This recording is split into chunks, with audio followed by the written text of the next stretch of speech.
ইউনূস নবী বিবি চিন্তা করলো যে লক্ষণ তো খুব খারাপ।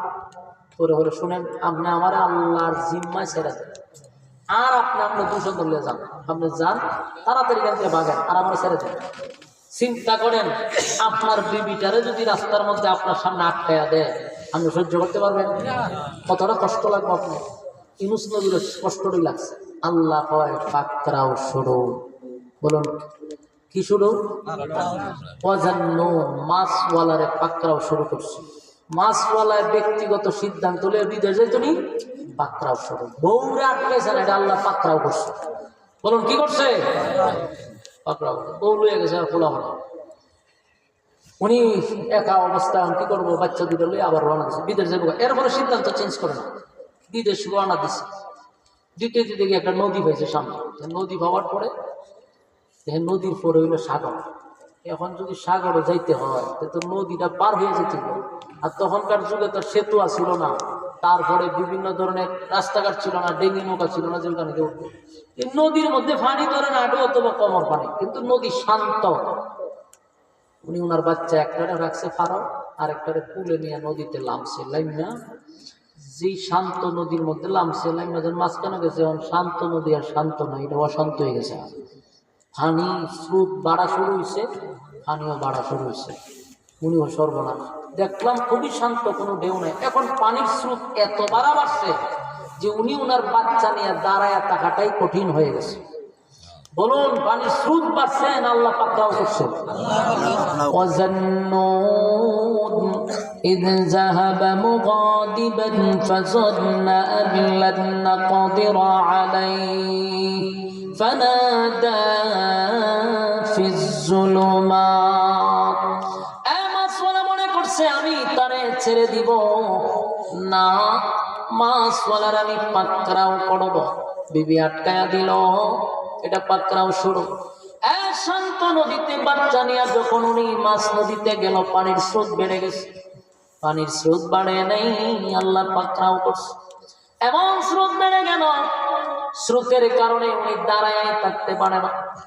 একটা পর্যায়ে নিজেই পারে না দাঁড়াইতে, বাচ্চাটারে কেমনে রাখবে? পানির স্রোতের কারণে হাত থেকে নিজের সন্তান ছুটে গেছে। চিন্তা করেন, আপনার একটা বাচ্চা যদি পানির স্রোতে আপনার চোখের সামনে বাসায় নিয়ে যান, আপনি টিকতে পারবেন?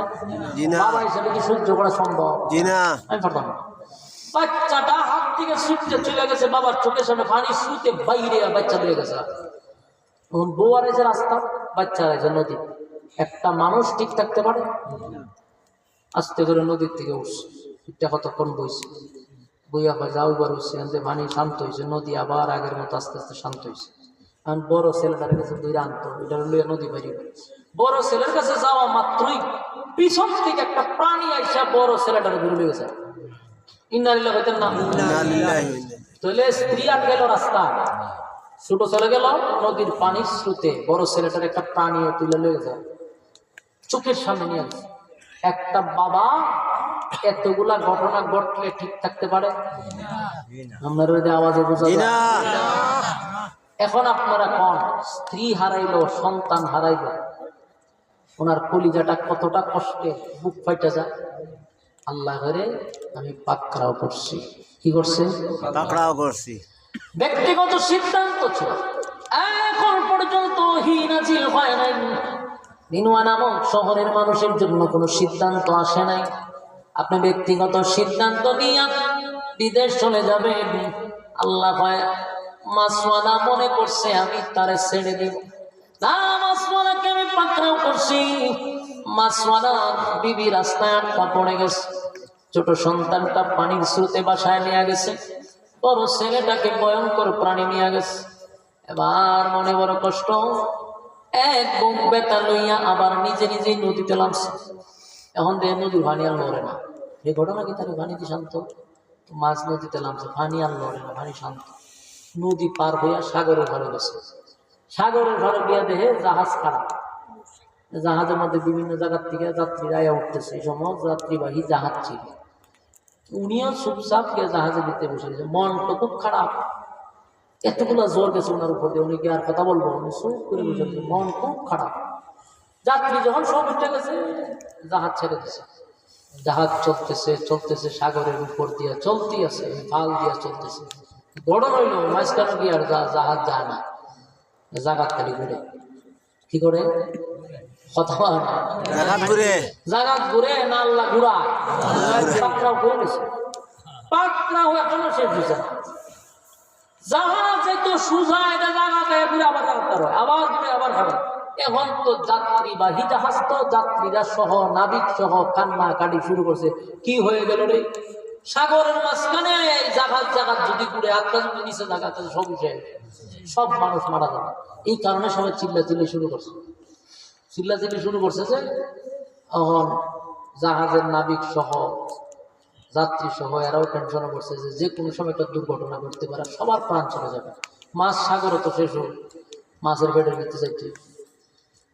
আল্লাহ এদের কি পরিমাণ ব্রেন দিছে, দেখে মেধা কি পরিমাণ দিছে।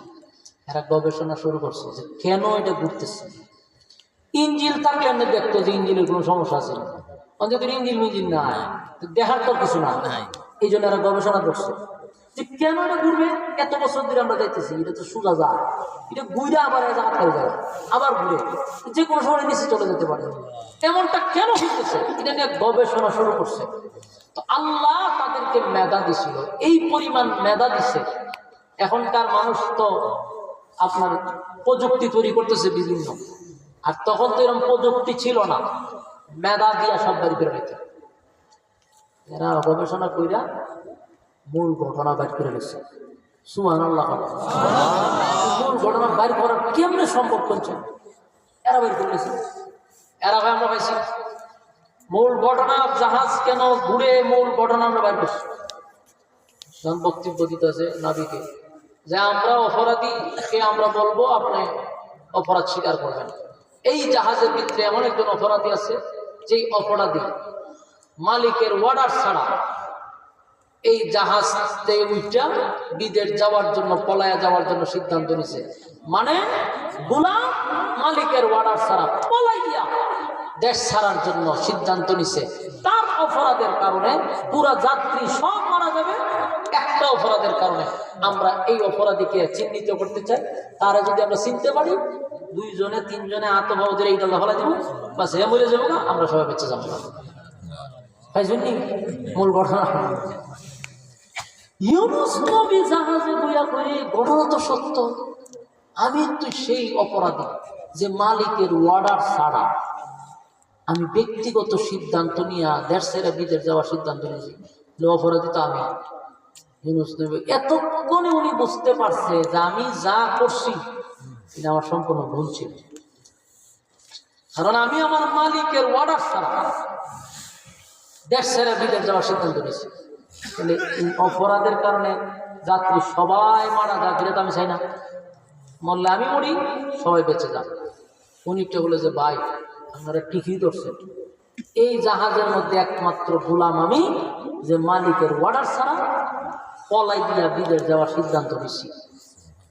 অনেক তো পন্থার যাত্রীরা ওনারা দেখে নাই, উনি তো নিজ যে বইছে, মন খারাপ। সবাই যখন অভিযোগ করছে আমি অপরাধী, সবাই যখন ওনার ভাই চাইছে যে চাই দিচ্ছে, কারণ উনি আল্লাহর পয়গম্বর। সুবহানাল্লাহ। নবীর সেরা কি আর সবার মতো? যেই যুগে যেই নবী আল্লাহ পাঠাইতো, ওই যুগে নবীর চেয়ে সুন্দর কাউরে বানাইতো না। ওনারা যখন সবাই ওনার দিকে তাকাই যাবো, সর্বনাশ, এটা চাই দিচ্ছে, এত সুন্দর মানুষ, উনি গোলাম হয় কেমনে? এরা তো গবেষণা করে বাইর করছে ঠিক, কিন্তু এরা যেটা বাইর করছে হইল কোন মালিকের কাছ থেকে গোলাম পলাইয়া বিদেশ যাওয়ার সিদ্ধান্ত নিয়েছে। কিন্তু ইউনূস নবী নিজেরে সেই মালিকেরই গোলাম মনে করছে, আমি তো আমার মালিকের গোলাম। আর এরা ভাবছে যে কারো বাড়িতে কোনো গোলামে কাজ করতো, কাজ করতে না পেরা পলাইয়া বিদেশ যাওয়ার সিদ্ধান্ত নিয়েছে। আর ইউনূস নবী বুঝতে পারছে যে আমি হই সেই মালিকের অর্ডার ছাড়াই আসছে। মানে এরা যে গোলাম ভাবতেছে, ওনার চেহারার মধ্যে তো সেই গোলামের কোনো ছাপ নাই। কারণ গোলাম এরা যেটা ভাবছে হলো মানুষের ভাই কাজ করে, খাম কাজ করে, ভাই দিয়েছে গোলাম। তো গোলামরা তো দেখতেছি না যে গোলাম মানুষের ভাই কাজ করে, ঠিক নেই। কিন্তু ইউনূস নবীর চেহারা তো রাজা বাসার চেহারাও ঠিক। আল্লাহ যেই যুগে পাঠায় একজন ওয়ান পিস পাঠায়, এরা এমন সুন্দর চেহারা দেখে সর্বনাশ, আপনার মতো ব্যক্তি গোলাম হইবেন কিভাবে? তো রাজা বাসার থেকে সুন্দর, আপনার চেহারার মধ্যে গোলামের কোনো চাপ নাই। আমরা তো এতক্ষণ যে ঠিক কাজে আপনার লেগে, যদি আপনারা আমরা সাগরের পানির মধ্যে ফালাই দিই, জাহাজ তো এখন পুরে উঠে দিয়া, আর আপনারা ফালাইলে আমরা জাহাজ করবো নিচে দিয়া। সুতরাং এই ভুল তো আমরা করতে পারি। উনি যে অপরাধ স্বীকার করছে, এটাও এরা মাইনে নিতে রাজি না। সব না, আপনার মতো মানুষ কিরকম হতেই পারে না, কারণ গোলামের তো চেহারা নেই। এরা যে গোলাম ভাবতেছে, এই গোলামের চেহারা তো না, ওনার চেহারা তো সুন্দর। ইউনূস নবী এরা বুঝেছে, আমি সেই অপরাধ না, এটা আমি ভুল করতেছি। অপরাধী আমার মধ্যে আছে, তোগায় বাইর করতেছে। এরা পুরা জাহাজ তল্লাশি করতেছে। অপরাধীতে নিজে স্বীকার করছে ইউনূস নবী, কিন্তু এরা মানতে রাজি না। শেষে বলে আমরা করণীয় কি? এরকম করতে করতে আপনার জাহাজ যাবো নিচের দিকে, আমাদের যা সিদ্ধান্ত নেওয়ার এটা করতে হবে। প্রত্যেকটা কাজ করো, আমরা একটা লটারির ব্যবস্থা করি, যার নাম উঠবো লটারির মধ্যে, এর আমরা আতে ভাবে লাগাই। ওইটা বুদ্ধি খারাপ না। সবার কথা একযোগ হইয়া বলছে যে দেখো, আমরা লটারি টান দিব, যার নাম আমরা লটারি তুলবো, সে যদি অপরাধী না হয় মানে নিতে, তুমি বুঝবা যে এটা তোমার কপালের দোষ। কিসের দোষ? তোমার নাম ঠিক আছে, তোমার কপালের দোষ, আমরা তোমার দইরে ফেলাই দিব। ঠিক হবে, জাহাজের দিকে আমরা পুরো একটা ভাড়ি ফেলাই দেবো, তোমার মাসে খাবার যাটাই হোক, কিন্তু আমরা তো সবাই বাঁচতে পারবো। এক পর্যায়ে সবার পরামর্শে মেনে নিছে মানুষ। আচ্ছা ঠিক আছে, মেনে নিল। এখন লটারি সবার নাম টান লিখে টান দিছে, সর্বপ্রথম ইউনূস নবীর নাম আছে। খান নাম ইউনূস নবীর নাম আছে। নাম দিয়ে আপনার আছে, অপরাধী তো আমিও। তোমরা কইলাম যে আমি ই কামলাম, আমার তোমরা ফালাই দিতে পারে। এরা কয় না, নিশ্চিত আমাদের কোথাও ভুল হয়েছে। আপনি তো অপরাধী হতে পারেনি না, আমরা লটারি তুলেছি। আবার টান দেন, আবার তারা লটারি টান দিছে, আবার ইউনূস নবীর নাম। দুইবার উঠছে পরে এরা চিন্তা করে যে একজনের বা একজন ছায়া ঘটনা কি ঘুরে দুজুরের নামে উঠে, দুজুরের নামটা বাঁচাইতাম চায় হয় না। আবার কোনো ভুল হচ্ছে, আবার লটারি টান দিচ্ছে, আবার উঠছে ইউনূস নবীর নাম। তিনবার উঠছে পরে বহুত চেষ্টা করছে আমরা বাঁচাই পারবো, কিন্তু বারবারই আপনার নাম ওঠে। আল্লাহ রাস্তার মাপ করে ধর হুজুরে ধর, ওই এরা হাতে পাও ধরে গেছে, দইরা ইউনূস নবীর ইটাল দিয়েছে ভালো। যেই ভালো দিছে, পড়ার সাথে সাথে পানি পড়বার আগে বড় এক মাছ ওনার ফেটের ভিতরে ঢুকে দিয়েছে। ওনার কি কিসে? মাছের ফেটের ভিতরে ঢুকে গেছে ডাইরেক্ট। এখন আপনারা বুঝছেন নি ওনার নাম দুয়াজান্নুন কেন রাখছে? মাছওয়ালা কেন? এই মাছওয়ালার সাথে মাছের সম্পর্ক, এই জন্য আল্লাহ ওনার নাম দিয়েছে মাছওয়ালা, সাহিবুল হুত, মাছওয়ালা। ওয়াজান্নুন এর অর্থ মাছওয়ালা। আল্লাহ মাছওয়ালা কেন বলছে? মাছের সাথে ওনার গভীর সম্পর্ক আছে, ঠিক না বেটি? আমার যুবক ভাইরা, মাছের পেটের ভিতরে যাওয়ার সাথে সাথে ইউনূস নবী যখন মাছের পেটের ভিতরে চলে গেছে, ওয়াজান্নুন ইয যাহাবা মুগাদিবান ফাযুন্না আল্লান নাকদিরা আলাইহি ফানাদা ফিজ যুলুমাতি আল্লা ইলাহা ইল্লা আনতা সুবহানাকা ইন্নী কুনতু মিনাজ জালিমিন। লা ইলাহা ইল্লা আনতাস সুবহানাকা ইন্নী কুনতু মিনাজ জালিমিন। আমার যুবক বাবা, মাছের পেটের ভিতরে যখন ইউনূস নবী চলে গেল, একটা সেকেন্ড তো নবী দেরি করে নাই। উনি তো বুঝা বানাইছে যে আল্লাহ আমারে পাকড়াও করছে, আমার মালিক আমারে পাকড়াও করছে রে, আমারই অপরাধ। আমার মালিকের অর্ডার ছাড়া আমি বিদেশ যাওয়ার জন্য সিদ্ধান্ত নিছি। এই সিদ্ধান্ত ছিল আমি নবীর ব্যক্তিগত সিদ্ধান্ত, আমার আল্লাহর পক্ষ থেকে কোনো সিদ্ধান্ত ছিল না। আমি অন্যায় করছি, অপরাধ করছি। তাই ইউনূস নবী বলতে লাগলো, লা ইলাহা ইল্লা আনতা সুবহানাকা ইন্নী কুনতু মিনাজ জালিমিন। আল্লাহ আপনার ছাড়া কোনো মাবুদ নাই, কোনো ইলাহ নাই। আল্লাহ আপনার ছাড়া বাঁচানেওয়ালা কেউ নাই গো, আপনার ছাড়া বাঁচার এমন কেউ নাই, আল্লাহ আপনি ছাড়া কেউ নাই, আপনি পবিত্র, আমি জালেমদের অন্তর্ভুক্ত। নিজের অপরাধ নিজে স্বীকার করল, আল্লাহ আমার অন্যায় হয়েছে, আমার অপরাধ হয়েছে, আমি আপনার হুকুম ছাড়া জাহাজে ওইটা বিদেশ যাওয়ার সিদ্ধান্ত নিছি, তাই তো আমার মালিক আমারে পাকড়াও করছে। কিন্তু ইউনুস নবী একটা সেকেন্ডের জন্য আল্লাহরে ভুলে নেই। আল্লাহ ডাক দেয়া হয়, মাছ মাছওয়ালারে পেটের ভিতরে ঢুকাইলি, কিন্তু সাবধান, আমার নবীর শরীরের মধ্যে স্পর্শ করতে পারবি না। মাছের পেটের ভিতরে নবী চলে গেছে কথা ঠিক, কিন্তু মাছ নবীরে হজম করতে পারে নাই। একদিন 2 দিন মাছের পেটের ভিতরে ইউনুস নবী ছিল 40 দিন। কয় দিন? 40 দিন ইউনুস নবী মাছের পেটের ভিতরে ছিল। আল্লাহ বলছেন, মাছ সাবধান, আমার নবীরে তুই পেটের ভিতরে নিছ, কিন্তু আমার নবীরে হজম করতে পারবি না। হজম করতে পারে নাই। ইউনুস নবীও একটা সেকেন্ডের জন্য আল্লাহকে বলে নাই।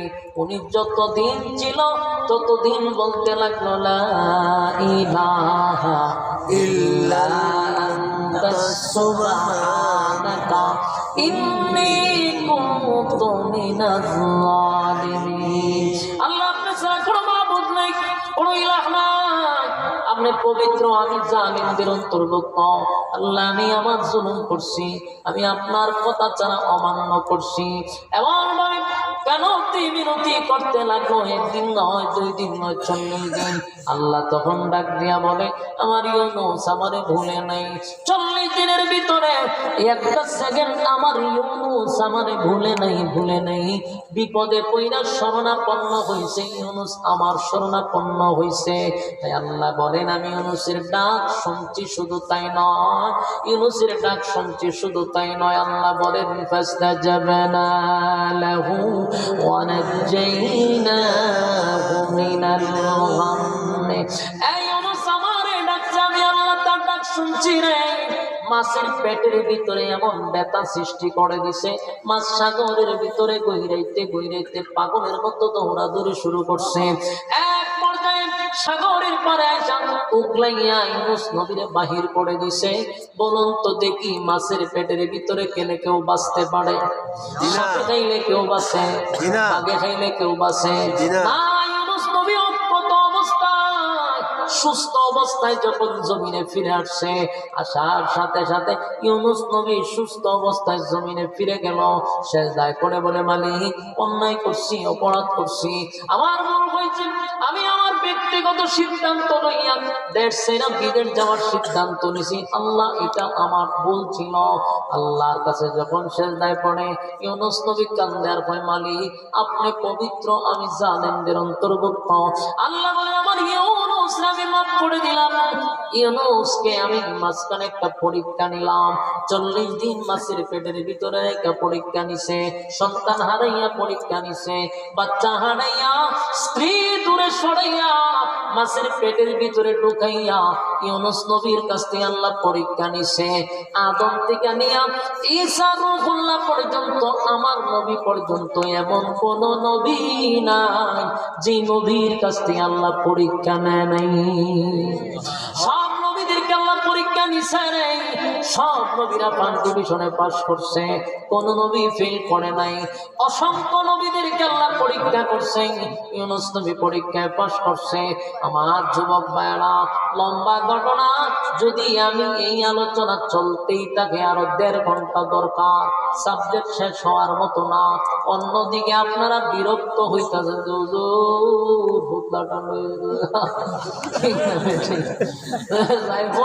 লম্বা ঘটনা, পরীক্ষা লম্বা নিচে, এরপরে আস্তে আস্তে সন্তান, স্ত্রী, এরপরে ওনার ফোন সব আল্লাহ আবার ফিরাই দিছে। লম্বা ঘটনা। যাই হোক, মূল যে আজকের এই আলোচনা বিষয় থেকে 2টা দিক আমরা ফলো করবো। একটা হলো যে সমস্ত গুনার উপরে যদি কেউ লজ্জিত হয়, আল্লাহর কাছে যদি তওবা করতে পারে, আল্লাহ হয় পাহাড় পরিমাণ গুনাহ মাফ করে দেবে। শহরের এত খারাপ মানুষকে আল্লাহ নিমিষেই মাফ করে এদেরকে ঘোষণা দিছে যে আমি এদেরকে মাফ করে দিচ্ছি। তাহলে আমরা যদি মাফ চাই, আল্লাহ মাফ করবো। 2 নম্বর হলো আমরা যখন কোনো কঠিন মুসিবতে পড়বো, কোনো বাবারে না ডাইকা, কোনো ল্যাংটা জোড়ারে না ডাইকা, কোনো মাজারে মান্নত না করে যদি শরণাপন্ন হই আল্লাহ ওয়া কাযালিকা নুনজিল মুমিনিন, ইউনূসকে আমি যেভাবে উদ্ধার করছি কিয়ামত পর্যন্ত মুমিনদেরকে আমি সেইভাবে উদ্ধার করবো। বিপদে বললে কারে ডাকবো? আল্লাহর শরণাপন্ন হই। একটা কথা ইনশাআল্লাহ শুরু করেন। আল্লাহুম্মা সাল্লি আলা মুহাম্মাদ ওয়া আলা আলি মুহাম্মাদ কামা সাল্লাইতা আলা ইব্রাহিম ওয়া আলা আলি ইব্রাহিম ইন্নাকা হামিদুম মাজিদ। বিশেষ করে আল ফালাহ ইসলামী সমাজ কল্যাণ পরিষদের উদ্যোগী মাহফিল, কেন্দ্রীয় শাহী ঈদগাহ, এটার উদ্যোগে আজকে প্রায় ২৭তম তাফসীরুল কোরআন মাহফিল চলতেছে। আমরা এইটার যারা সদস্য আছে, যারা এই সংগঠনের প্রত্যেকটা সদস্যের জন্য আমরা দোয়া করব, আল্লাহ তাআলা তাদের ব্যবসা বাণিজ্য খামার রোজগারের জন্য বরকত দেন। এবং শুধু আমার মনে হয় দেশও আছে প্রবাসও আছে অনেক কর্মী, ঠিক না? আমরা দেশি বিদেশি সবাই কর্মীদের জন্য দোয়া করি। সবাই দোয়া শরীক করেন। আল্লাহুম্মা সাল্লি আলা মুহাম্মাদ ওয়া আলা আলি মুহাম্মাদ কামা সাল্লাইতা আলা ইব্রাহিম ইন্নাকা হামিদুম মাজিদ। আলহামদুলিল্লাহি রাব্বিল আলামিন। والصلاة والسلام على سيد الأنبياء والمرسلين وعلى آله وصحابه أجمعين. إن صلاتي ونسكي ومحياي ومماتي لله رب العالمين لا شريك له وبذلك أمرت وأنا أول المسلمين.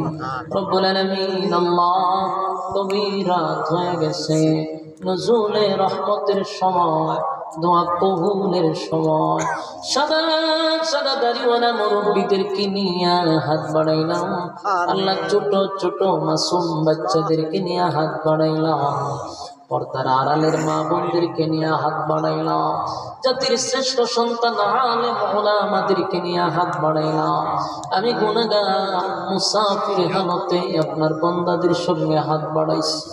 तमाम जिंदगीर गुनार बोझा माথায় লইয়া আল্লাহ শাবান মাসের একেবারে শেষ প্রান্তে হাত বাড়াইছি। আল্লাহুম্মা বারিক লানা ফি রাজাব ওয়া শাবান ওয়া বাল্লিগনা রমাদান।